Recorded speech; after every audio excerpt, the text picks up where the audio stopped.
Today, I'll be very honest with you. I'm having what I like to call a sad girl day. And sad girl days are days where I don't feel like doing stuff and I don't beat myself up for that, you know? Yeah. So, in case you don't know me, let me start out with that. I'm Sarah Jones. I'm a mindset coach here at Celestial Wellness Studio. And yes, today I'm having a sad girl day. And sad girl day in my house means that we're having a tough day. The mindset is having a tough day, you know. My energy is having a tough day physically, mentally, spiritually. Like it happens, and it happens to all of us. So, what do you do when you have a sad girl day? Do you beat yourself up or do you give yourself what you need? I have learned to give myself what I need. And so today, what I needed was to veg out on the couch and watch some Netflix, eat some junk food, and just relax. Um, but sometimes we can't always do that, right? Sometimes we still have to go to work. I still had to show up here for you guys because I said I would show up here at 4 o'clock. So here I am. So if you're having a sad girl day and you're struggling, do the minimum. Do the minimum of what is required of you in that day. So I want you to know that you can have a sad girl day.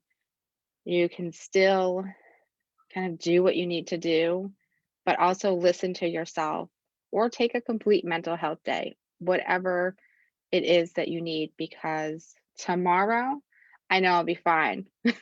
I know I'll wake up, I'm going to be in a great mood, and I'm going to go on with my week. And I'm not going to let my sad girl day interfere with my entire week or my entire life. And, this really kind of ropes into when we're talking about anxiety and shame, because I used to feel a lot of shame and a lot of guilt for my sad girl days. I used to feel really bad about them, you know, and I don't anymore. And it's because I've learned how to handle myself, how to recognize when I'm having a sad girl day and what to do about it. So I have tools in my toolbox, which is why I'm always really pushing for you guys to start building up your mindset toolbox, I guess we'll call it. um, so today we're going to talk about shame and anxiety. You know, what is shame? I really want you to think about that. What do you think shame is? Put it in the comments. What do you think shame is? When you hear the word shame, what thoughts, feelings come up for you? Because shame may not be what you think it is.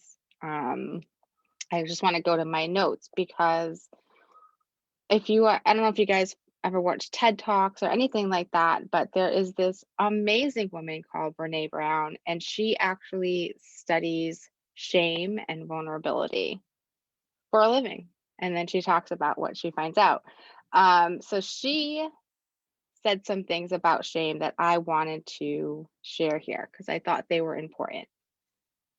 You know, when it comes to shame, shame drives two big mindsets in our life. The first one is that we're never good enough. When we feel shame, when we are triggered by shame often, when we struggle with shame, we never feel good enough. And if I can, talk you out of that one, or if you can start to talk yourself out of that one, then the who do you think you are comes into play. You know, and I want you to understand that shame and guilt are two different things. Shame is not guilt. Okay. Um, Shame is a focus in itself, like on yourself, and guilt is a focus on behaviors. So shame is I am bad, and guilt is I did something bad. So I know when I heard her say that, that was like an aha moment, the never good enough, the who do you think you are aha moments, you know?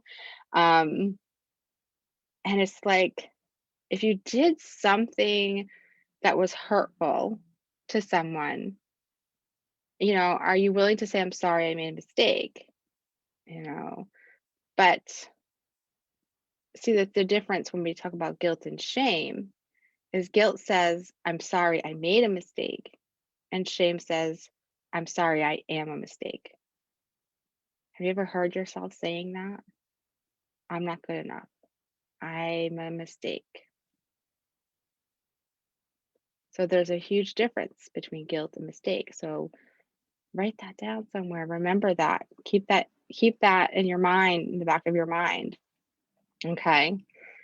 And shame is highly correlated with things like addiction, depression, violence, aggression, bullying, suicide, eating disorders, all of those things. And guilt is also part of that as well. It's like we can adapt though. We can adjust. We can recognize things. And I want you to understand that shame is a bit different for women and men. Okay? Women, we feel shame when we are trying to reach the unobtainable, when we are trying to be perfect, when things are conflicting with who we are and what we want, when our expectations are being competitive. That's when we feel shame. You know, it's like if we're taking anti-anxiety medication and then we're still feeling anxiety, we start to feel shame. We're not supposed to be feeling this. Must not be good enough for this to work. That's how women deal with shame. Men usually deal with shame, but their shame is a little bit different. It's not a lot of competing, conflicting expectations. It's usually perceived as just a weakness for them. So I want y'all to keep that in mind as we delve into and talk about shame. Okay. And I want to get back into the live here because now I'm out of it. This is how I've been, Mercury retrograde has really been driving me crazy. Um, Things are just not working for me that I need to be working. But like I said, I am still showing up here, even though it's Sad Girl Day, even though it's Mercury retrograde. We're here to talk and chat. So, shame, our book, Don't Fucking Panic. And I will put the link in the video description. I didn't do it before. So, shame, embarrassment, rejection, feeling unlovable, not feeling like you're enough, being wrong. Do you ever feel ashamed as you were wrong? Because you answered a question wrong in class? I used to be like that. I would never answer questions, would never raise my hand. Now I do. Now I'm like, yeah, I didn't know the answer. I thought I did, but I don't. But that shame, and everybody feels shame in some way, shape, or form at some point in their life. Everybody. It's never just you. Our brains are wired this way. They Shame isn't always bad. That's why they're wired this way. We need shame a bit to help us, like, how do I explain? Like shame for survival at one point. We needed everybody to be on the same page in order to survive as humans. Now it's like shaming for civilization. We need people to be on the same page in order to keep order, let's say if you were at a bar and you need to go to the bathroom and the line is really long, would you skip the line? Would you jump in to the front of the line? No, no, because the people behind you they're gonna shame you, you know? So that kind of shame keeps us in line with society's expectations. But, um, and that is good. That is a way that shame works for us. But as far as our own personal shaming that we do to ourselves, it's like we hurt ourselves by shaming ourselves. We probably shame ourselves way more than other people ever would do to us. You know, we make things out in our heads that just aren't true about ourselves. We can hurt our own self confidence. We can break ourselves down to nothing, to feeling like we're nothing with shame. It's like I want you to decide to take on the feeling of shame like full force. I want you to learn a lot from shame and turn it into a revolutionary moment for yourself. Okay. So we could spend a whole lot of time talking about where shame comes from.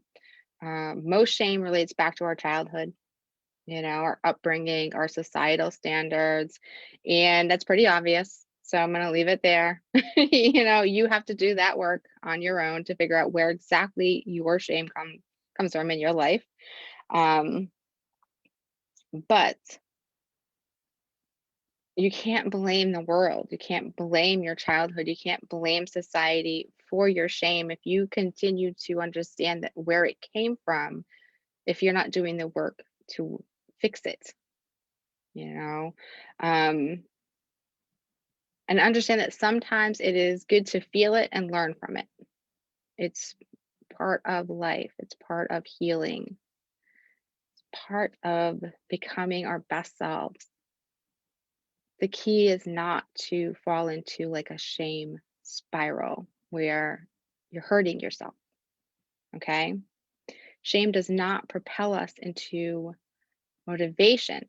In fact, self shame will only hurt our already bruised self esteem and ego. All right. So, how do we deal with shame constructively?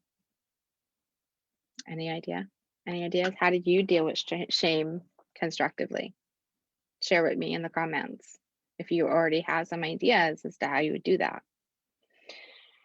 So, the first thing we want to do, and I want you to become aware of, is that you need to take yourself out of the spotlight. Believe it or not, most people are not paying attention to us. Most people are self-absorbed, or like they're within themselves. They're worried about themselves. They're worried about what you're thinking about them. you know, we're hardly ever the center of everyone's attention, even if we think we are. Um, and we suffer more in our imagination than we do in our own reality. Like it's like we're constantly causing ourselves this crazy, shameful guilt feeling because we think that other people think that about us or thinks X, Y, and Z about us, when really they're probably more worried about themselves or what you think of them. Okay. So take yourself out of the spotlight. And then let's talk about self blame. How can we shift the feelings of self punishment to an external explanation? Is this feeling of shame being brought on by someone else's standards of right and wrong? Environmental, societal? Are you being targeted by sales ads? Um, Even now, in today's day and age, like the last, you know, 2 years almost, we've dealt with a lot of societal shame over mask wearing, over taking vaccines. There's a lot of shaming going on in there. So, is some of that shame feeling coming from that? Did somebody that you love say hurtful words to you? Even if the shame that you feel kind of comes from the idea that you did something wrong, where does that idea stem from? What is this thing that you did wrong? Okay. I want you to think about that. Um, And I'm going to have a worksheet in our group, sorry, in our group that helps you break this down. All right. So if you're not in the group, be sure to click the link to come into the group so you can get that worksheet. All right. So, shame shifting into positivity. Shame is uncomfortable. And our brains are going to try to remove us from that uncomfortableness. We've talked about this before. We don't like to be comfortable, but that's where the magic is. That's where the healing happens. Okay. So, like, I want you to think about those emotions when you're sitting in them. You're sitting in a shameful, uncomfortable emotion. And I want you to remember it's not going to last forever. Give yourself this rule. Okay. If this feeling of shame won't matter 5 years from now, I won't give it any more of 5 minutes of my life right now. Okay. This allows you to deal with the feelings, and then it allows other feelings to come in and replace that uncomfortable feeling of shame. Okay.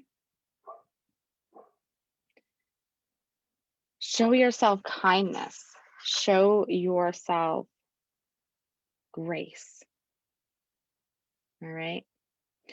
And if you can't shift yourself out of that feeling in that moment, then if you're feeling stuck and not feeling how to do that, you can always make a gratitude list. Oh, I always fall back on the gratitude list. So, shame, let's accept it, embrace it, work with it, let it show us what it wants to show us as far as our healing goes, and then let's move forward from it. All right. So, thank you so much for joining me today. I do hope that you will subscribe, continue to follow me, join our online wellness hub. I hope to see you all again tomorrow at 4 p.m. in our group. And again, look for that worksheet in our group. I will be uploading it soon. Hope y'all have a great day. Bye.